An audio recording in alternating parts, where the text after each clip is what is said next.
నూరు కట్ల పిశాచం కథలు. వంకర టింకర బండి.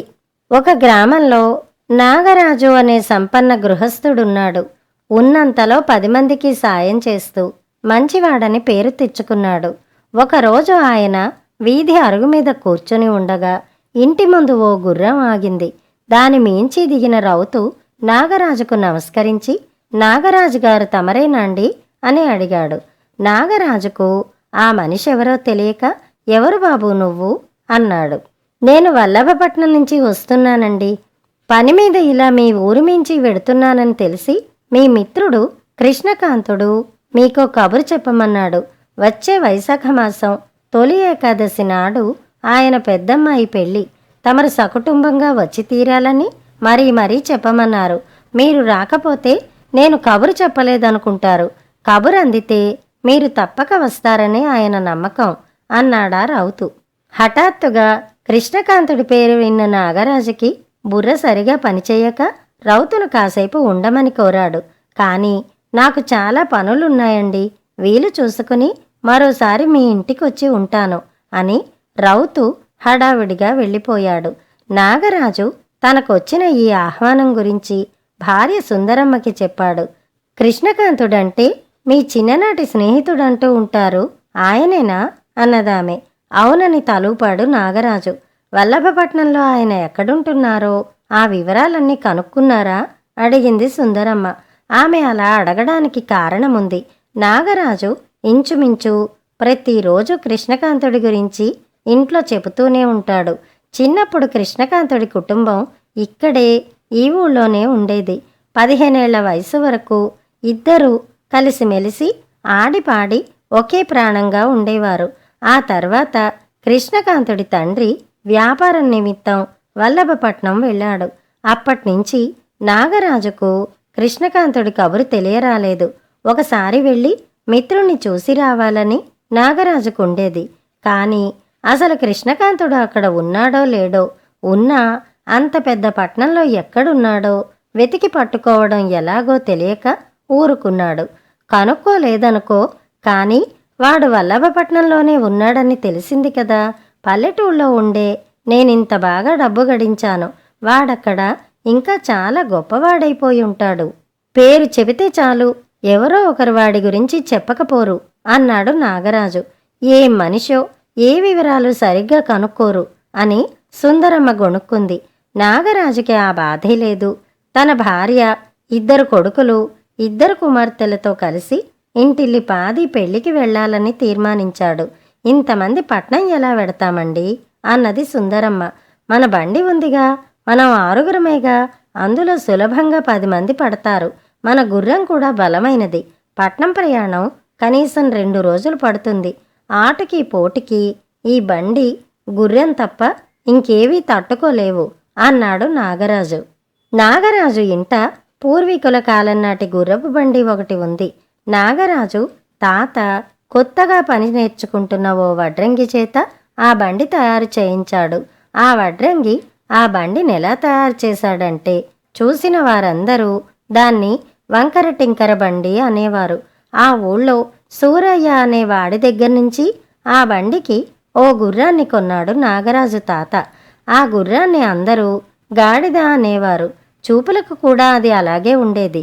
అయితే అది గాడిద కంటే కాస్త ఎత్తుగా ఉన్నది కాబట్టి గుర్రమే అయ్యుండాలని నాగరాజు తాత అనేవాడు. ఆ బండి తమ కుటుంబానికి అచ్చొచ్చిందని నాగరాజు నమ్మకం. బండికి మరమ్మతు వస్తే కూడా ఆకారం మారకుండా ఆ మేరకు మాత్రమే బాగు చేయించేవాడు. ఆ కారణాన ఆ బండిని చూసిన వారందరూ వంకర టింకర బొతుకుల బండి అనేవారు. కొన్నాళ్లకు గుర్రం చచ్చిపోతే మళ్ళీ సూరయ్య దగ్గర నుంచి అలాంటి గుర్రాన్నే కొన్నాడు నాగరాజు. తనకు ముఖ్యమైన పని పడితే అతడు ఆ బండిలోనే వెళ్ళేవాడు. ఆ బండి బొత్తిగా నచ్చని వాళ్ళు అతడి భార్య బిడ్డలు. తమకెంత డబ్బున్నా ఆ డొక్కుబండి మూలంగా నలుగురిలోనూ అపహాస్యం పాలైనామని వాళ్ల నమ్మకం. ఆ డొక్కుబండా, అందులో అయితే నేను పిల్లలు రాము, మీరొక్కరే వెళ్ళండి అన్నది సుందరమ్మ. అదేం కుదరదు, మనమంతా కలిసే వెడుతున్నాం, ప్రయాణం ఆ బండిలోనే జరుగుతుంది. ఎంతో కాలం తర్వాత నా మిత్రుణ్ణి చూడబోతున్నాను. అందులోనూ మిత్రుడి కుమార్తె పెళ్ళి. ఈ శుభకార్యానికి వేరే బండిలో వెళ్ళడానికి వీల్లేదు అన్నాడు నాగరాజు. విధి లేక ఇంటిల్లి పాది సరేనన్నారు. పెళ్ళి ఇంకా వారం రోజులుందనగా నాగరాజు కుటుంబం ఆ డొక్కుబండిలో ప్రయాణమైంది.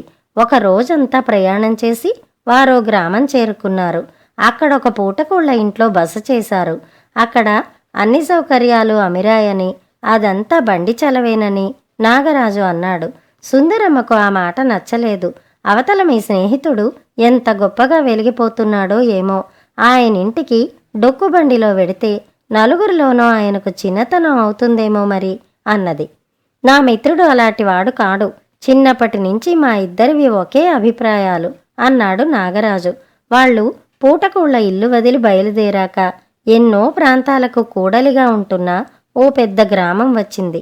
అక్కడి నుంచి వివిధ ప్రాంతాలకు పోవడానికి ఎన్నో దారులున్నాయి. వల్లభపట్నం పోవడానికి ఆ గ్రామం నుంచి 3 వేర్వేరు మార్గాలున్నాయి. అక్కడ వల్లభపట్నం గురించి తెలిసిన వారిని సంప్రదించి తమ బండిని ఓ మార్గం పట్టించాడు నాగరాజు. అలా వాళ్ళు కొంత దూరం వెళ్ళాక నాగరాజు కూతురు తల్లితో, అమ్మా, తెల్ల సంచి ఒకటి పూటకోళ్ళింట్లో మరిచిపోయామే అంది. తెల్ల సంచియా అంటూ సుందరమ్మ గుడ్లు తేలేసింది. అందులో నగల పెట్టె ఉంది. అసలు ఆ సంచి పెట్టెలో ఉండేది. బట్టలు సర్దేటప్పుడు సుందరమ్మ ఆ సంచిని బయటికి తీసి గోడకు మూలగా పెట్టింది. ఆ తర్వాత మళ్ళీ పెట్టెలో పెట్టడం మర్చిపోయింది. నాగరాజు బండి ఆపి పెట్టి తెరిచి చూశాడు. అందులో తెల్ల సంచి లేదు. కూతురు వంక ఆయన కోపంగా చూసి, ఆ సంగతి ఇప్పుడా నువ్వు చెప్పడం అన్నాడు. కూతురు బిక్కమొహం వేసింది. ఏం చేయాలో అని అంతా ఆలోచిస్తుండగానే దూరం నుంచి గుర్రపు డెక్కల శబ్దం వినిపించింది. ఒక గుర్రపు రౌతు వచ్చి వాళ్ల పక్కన ఆగాడు. నాగరాజు అతన్ని ప్రశ్నార్థకంగా చూశాడు. అతడు గుర్రం మించి దిగి ఓ తెల్ల సంచి నాగరాజుకి అందించాడు. పూటకూళ్ళమ్మ అతడికి ఆ సంచి ఇచ్చి పంపించింది. సుందరమ్మ బండిలోకి వెళ్ళి సంచిని రహస్యంగా విప్పిచూసి అందులోని వస్తువులన్నీ సరిగ్గా ఉన్నాయని చూసుకుని తృప్తిపడింది.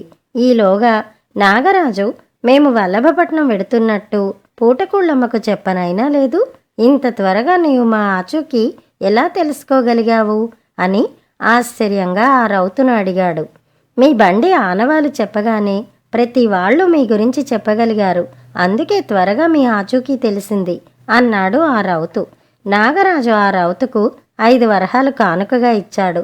రౌతు అవి అందుకుని, బాబూ, వల్లభపట్నానికి ఇంకా మంచి మార్గాలు ఉండగా తమరు ఈ ప్రమాదకరమైన మార్గం ఎందుకు ఎన్నుకున్నారు?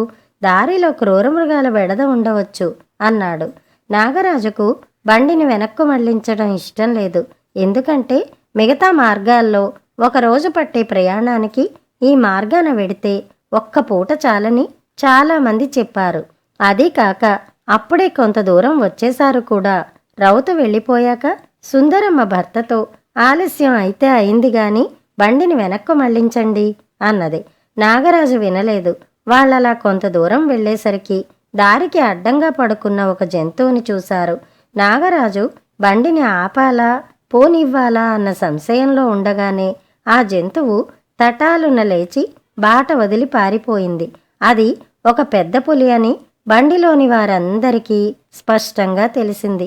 అది ఏ పొదల చాటుకైనా వెళ్ళి అక్కడి నుంచి మన మీదకు దూకుతుందేమో అన్నది సుందరమ్మ. లేదమ్మా, మన బండి కదులుతుంటే రకరకాల చప్పుళ్ళు అవుతున్నాయి. అది విని బెదిరి పెద్ద పులే పారిపోయిందంటే మనకిక ఏ క్రూర జంతువుల బెడద ఉండదు, నిశ్చింతగా ఉండొచ్చు అన్నాడు నాగరాజు పెద్ద కొడుకు. ఆ విధంగానే ఆ తర్వాత ఇంక ఏ బెడద లేకుండానే నాగరాజు కుటుంబం వల్లభపట్నం చేరుకుంది. పెద్ద పెద్ద భవంతులతో జనం నిండిన వీధులతో ఉన్న ఆ పట్నం చూడగానే మతిపోయినట్టయింది నాగరాజుకి. అంత పెద్ద పట్నంలో తాను కృష్ణకాంతుడి ఆచూకీ తెలుసుకునేదెలాగో అని నాగరాజు బెంగపడ్డాడు. అంతలో ఒక వ్యక్తి ఎదురై చేయి చాపి బండి ఆపాడు. నాగరాజుని సమీపించి, అయ్యా, కృష్ణకాంతుడి ఇంటికని బయలుదేరిన నాగరాజు తమరుగాని కాదు కదా అని అడిగాడు. నా గురించి నీకెలా తెలుసు అని నాగరాజు ఆశ్చర్యపోతే, ఆ వ్యక్తి నవ్వి, తమరు సకుటుంబంగా వస్తారని, తమకి తన ఇల్లు కనుక్కోవడం కష్టం అవుతుందని అనుమానించిన కృష్ణకాంతుడు తమకి దారి చూపటానికి ఊళ్ళో నలుమూలలా కొందరు మనుషుల్ని నియోగించాడు అన్నాడు. నాగరాజు సంతోషించి, ఈ ఏర్పాటు బాగుంది, కానీ నేనే నాగరాజునని ఎలా అనుకున్నావు అని అడిగాడు. మీ బండి చూసి గుర్తించాను అన్నాడా మనిషి. సుందరమ్మకు పిల్లలకు చచ్చేటంత అవమానంగా అనిపించింది. కృష్ణకాంతుడు తన భర్తకు చిన్ననాటి మిత్రుడు. ఆయనకి బండి గురించి ఇంకా గుర్తుండే ఉంటుంది. అందుకే తన మనుషులకు వివరాలన్నీ చెప్పి ఉంటాడనుకున్నది సుందరమ్మ. ఆ మనిషి దారి చూపించగా బండి కృష్ణకాంతుడి ఇల్లు చేరుకుంది. కృష్ణకాంతుడి ఇల్లు దివ్య భవనంలాగా ఉంది. అటువంటి ఇంటి ముందు తమ బండి నుంచి దిగడానికి సుందరమ్మ పిల్లలు సిగ్గుపడ్డారు. నాగరాజు వచ్చినట్టు తెలియగానే కృష్ణకాంతుడు స్వయంగా చూడవచ్చాడు. 2 చేతులు చాపి నాగరాజును కౌగిలించుకున్నాడు. తర్వాత ఇద్దరూ ఒకరి కుటుంబాలను ఒకరు పరిచయం చేసుకున్నారు. పరస్పర కుశల ప్రశ్నలయ్యాక నాగరాజు మిత్రుణ్ణి చూసి, ఏరా, నా బండి గురించి నీ పనివాళ్లకు చెప్పావా? వాడిట్టే గుర్తుపట్టేశాడు అన్నాడు. బండి గురించి చెప్పడమేమిటి అని కృష్ణకాంతుడు ఆశ్చర్యపోయాడు. నాగరాజు ఆయనకి తన బండి గురించి జరిగిన అనుభవాల గురించి వివరంగా చెప్పాడు. ఓ అదా అని కృష్ణకాంతుడు నవ్వి, నేను చెప్పలేదు గాని మా వాడికి నీ బండి విషయం మరోలా తెలిసి ఉంటుంది. మా నాన్న వ్యాపారం కోసం ఇక్కడికి వచ్చినప్పుడు మీకు అచ్చొచ్చింది కదా అని తను ఇక్కడ అలాంటి బండినే చేయించాడు. దానికి అలాంటి గుర్రాన్నే కొన్నాడు. ఆయనకు తర్వాత నాకు కూడా అది అచ్చొచ్చింది. ఎవరు నవ్వినా సరే నేను ఆ బండినే వాడుతుంటాను. పద, నా బండి చూద్దువు గాని అంటూ నాగరాజు కుటుంబాన్ని ఇంటి పెరట్లోకి తీసుకెళ్లాడు. అక్కడ ఇంచుమించు నాగరాజు బండి వంటిదే ఒకటి ఉంది.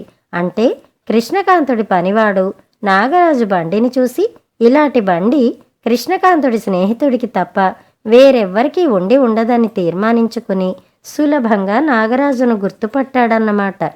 కృష్ణకాంతుడి బండి చూశాక సుందరమ్మకు పిల్లలకు ఏడవాలో నవ్వాలో తెలియలేదు. ఆ తర్వాత నుంచి వాళ్ళు తండ్రి వాడే డొక్కు బండిని హేళన చేయలేదు. దేని ప్రయోజనం దానిది అని తమలో తాము అనుకునేవారు.